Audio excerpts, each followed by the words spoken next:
जय श्री कृष्ण। राधे राधे। मैं डॉक्टर शशि रतूड़ी आप सभी लोगों का अपने चैनल में हृदय से स्वागत करती हूँ। आप सभी लोगों को मेरी ओर से श्री कृष्ण जन्माष्टमी की हार्दिक शुभकामनाएं। वीडियो को लाइक शेयर एवं चैनल को सब्सक्राइब कीजिएगा और बेल आइकन को प्रेस करना न भूलिएगा तथा कमेंट में जय श्री कृष्ण राधे राधे अवश्य लिखिएगा। आज मैं आप लोगों को बताऊंगी कि जन्माष्टमी कब है, क्यों मनाई जाती है, पूजा विधि क्या है, व्रत किस दिन रखें और पारण कब करें। सनातन धर्म में श्री कृष्ण जन्माष्टमी का त्यौहार बहुत ही बड़ा एवं महत्वपूर्ण त्यौहार माना जाता है। यह त्यौहार भाद्रपद मास के कृष्ण पक्ष की अष्टमी तिथि को मनाया जाता है। भगवान विष्णु जी के 10 अवतारों में से 8वें अवतार और 24 अवतारों में से 22वें अवतार श्री कृष्ण जन्मोत्सव के रूप में मनाया जाता है। यह त्यौहार बड़े हर्षोल्लास के साथ मनाया जाता है। भारत में ही नहीं बल्कि विश्व के कई अन्य देशों में भी यह त्यौहार बड़े धूमधाम से मनाया जाता है। द्वापर युग में जब पृथ्वी पर कंस का अत्याचार बढ़ गया था, तब लोगों को उस अत्याचार से मुक्त करने के लिए भगवान श्री कृष्ण का जन्म देवकी और वासुदेव जी के 8वें पुत्र के रूप में मथुरा के कारागार में हुआ था। और उस दिन भाद्रपद मास के कृष्ण पक्ष की अष्टमी तिथि रोहिणी नक्षत्र और मध्य रात्रि का समय था। पंचांग के अनुसार 2025 में अष्टमी तिथि का प्रारंभ 15 अगस्त को रात 11:49 पर है और अष्टमी तिथि का समापन 16 अगस्त रात्रि में 9:34 पर होगा। लेकिन इस बार रोहिणी नक्षत्र 17 अगस्त 2025 को सुबह 4:38 पर प्रारंभ होगा और रोहिणी नक्षत्र का समापन 18 अगस्त 2025 को सुबह 3:17 पर होगा। अब सवाल यह उठता है कि रोहिणी नक्षत्र और अष्टमी तिथि का संयोग ही नहीं बन पा रहा है, तो ऐसे में जन्माष्टमी के व्रत को लेकर बड़ा कन्फ्यूज़न और संशय बना हुआ है। देखिए, जब रोहिणी नक्षत्र और अष्टमी तिथि का संयोग न हो तो शास्त्रों के अनुसार उदया तिथि में ही व्रत किया जाता है। निर्णय सिंधु में बताया गया है, उदय व्यापनी गृहीता मतलब सूर्योदय कालीन जो अष्टमी तिथि है उसी में ही श्री कृष्ण जन्माष्टमी मनाई जाती है। तो सूर्योदय कालीन तिथि के अनुसार 16 अगस्त 2025 दिन शनिवार को जन्माष्टमी मनाई जाएगी। सूर्योदय काल का समय 16 अगस्त को सुबह 5:50 पर है तथा सूर्यास्त का समय 6:59 पर है। चंद्रमा 16 तारीख को मेष राशि पर रहेंगे, लेकिन श्री कृष्ण भगवान के जन्म के समय पर चंद्रमा वृषभ राशि में रोहिणी नक्षत्र में थे। इसलिए जब 16 अगस्त को चंद्रमा मेष राशि में रहेंगे तभी जन्माष्टमी मनाई जाएगी। चंद्रोदय का समय रात्रि में 10:46 पर है और पूजा करने का जो शुभ मुहूर्त है वो 16 तारीख को रात 12:04 से लेकर 12:47 तक है। अब आपको पूजा कैसे करनी है? सबसे पहले आपको इस दिन मतलब 16 तारीख को सुबह ब्रह्म मुहूर्त में उठना है। ब्रह्म मुहूर्त का समय 4:24 से 5:07 तक है। स्नान आदि से निवृत्त होकर आपको सबसे पहले अपने मंदिर की अच्छी तरह से सफाई करनी है और एक चौकी लेनी है। उसके ऊपर आपको पीले रंग का नया कपड़ा बिछाना है और उसके ऊपर आपको फूल बिछाने हैं, मतलब फूलों का आपको आसन लगाना है। अब आपको गणेश जी की प्रतिमा स्थापित करनी है, फिर लड्डू गोपाल जी की व गाय की प्रतिमा भी आपको लगानी है, क्योंकि सबसे पहले गणेश जी की पूजा की जाती है। फिर आपको एक कांसे की या पीतल की थाली लेनी है। थाली नई होनी चाहिए या फिर पूजा में ही इस्तेमाल होती हो वही लेनी है। किचन में इस्तेमाल वाली थाली नहीं लेनी है। न हो तो धातु की, अगर न हो तो स्टील की नई थाली भी आप ले सकते हैं।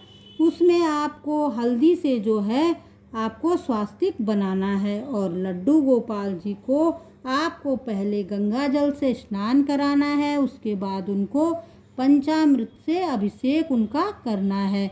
पंचामृत दूध, दही, घी, शहद, शक्कर, ये 5 चीज़ें मिलाकर बनाया जाता है। फिर से आपको उनको शुद्ध जल मतलब गंगा जल से स्नान कराना है। अगर गंगा जल ना हो तो आपके घर में जो भी शुद्ध जल हो उससे आप स्नान कराएं। अच्छी तरह से उनको स्नान कराने के बाद उनको जो है नए तौलिए से पोंछना है और पोंछ करके उनको नवीन वस्त्र धारण कराने हैं। पीले रंग के वस्त्र हो तो अति उत्तम है, नहीं तो आप लाल रंग के भी ले सकते हैं। फिर उनका जो है आपको संपूर्ण जो है श्रृंगार करना है। उनको आभूषण पहनाने हैं, गले में माला पहनानी है, फूलों का हार पहनाना है और सिर पर मुकुट भी पहनाएं। और मुकुट में आपको मोर पंख अवश्य लगाना है, थोड़ा इत्र भी आप लगाएं। हाथ में बांसुरी। इस प्रकार जब उनका संपूर्ण श्रृंगार हो जाए तब जो है सब घी का दीपक आपको जलाना है और धूप भी जलानी है। फिर आपको गणेश जी को सबसे पहले तिलक करना है और फिर उनको केसर युक्त चंदन का तिलक करना है और फिर भोग भी लगाना है। भोग में जैसे मेवे और जो भी ऋतु फल हो उनका भोग आपको लगाना है, लेकिन डंठल वाला खीरा आपको अवश्य रखना है। पंजरी वाला भोग आप रात को लगा सकते हैं। उसके बाद आप जो भी अपनी पूजा करते हैं वह पूजा आपको करनी है। कान्हा जी का आपको झूला भी पहले से तैयार करके इस दिन सजाना है आपको, और इस दिन आप जो है उनको झूला अवश्य झुलाएं। गीता का आप इस दिन पाठ करें तो अति उत्तम है, नहीं तो आप सुन भी सकते हैं। श्री गोपाल सहस्त्र नाम का पाठ करने से इस दिन इसका फल कई गुना बढ़ जाता है। ओम क्लीम कृष्णाय नमः इस मंत्र का आप अधिक से अधिक जाप करें, या ओम नमो भगवते वासुदेवाय नमः इस मंत्र का भी आप जाप कर सकते हैं। ओम कृष्णाय वासुदेवाय हरये परमात्मने प्रणत क्लेशनाशाय गोविंदाय नमो नमः इस मंत्र का भी आप अधिक से अधिक जाप करें। आप इनमें से अपनी सुविधा के अनुसार जो भी कर सकते हैं वह ही करें, नहीं तो आप राधा कृष्ण का नाम जप भी कर सकते हैं। और शाम की पूजा आप 7 बजे से पहले ही कर लें। इस दिन आप जो है सुबह से ही अखंड दीपक घी काली गाय का मतलब गाय का जो है आप गाय के घी का इस दिन सुबह से ही अखंड दीपक जलाएं। और इस दिन भजन कीर्तन व जागरण आप अवश्य करें और भगवान श्री कृष्ण के जन्म की कथा भी अवश्य सुने। 7 बजे के बाद आप जो है लड्डू गोपाल जी को एक लाल रंग या पीले रंग के कपड़े से आपको ढक देना है, फिर उनको छूना नहीं है और वहीं बैठ कर के आप कीर्तन भजन करें।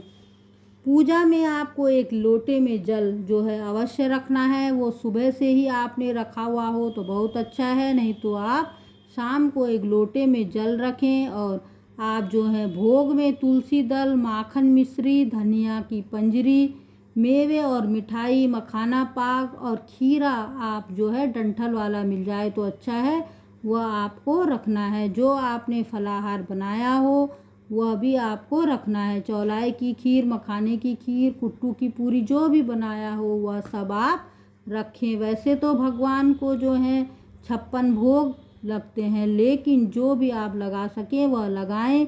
धनिया पंजरी व माखन मिश्री और खीरे का भोग तो आप अवश्य ही लगाएं। और रात को 12 बजे जैसे ही भगवान का जन्म होगा आप जो है शंख घंटी और तालियां खूब बजाएं। फिर जिस कपड़े से उन्हें ढका था उसे हटा करके सबसे पहले एक जो है चांदी के सिक्के से आपको जो डंठल वाला खीरा है ना उसका ऊपरी भाग आपको काटना है, यह नाल छेदन होता है।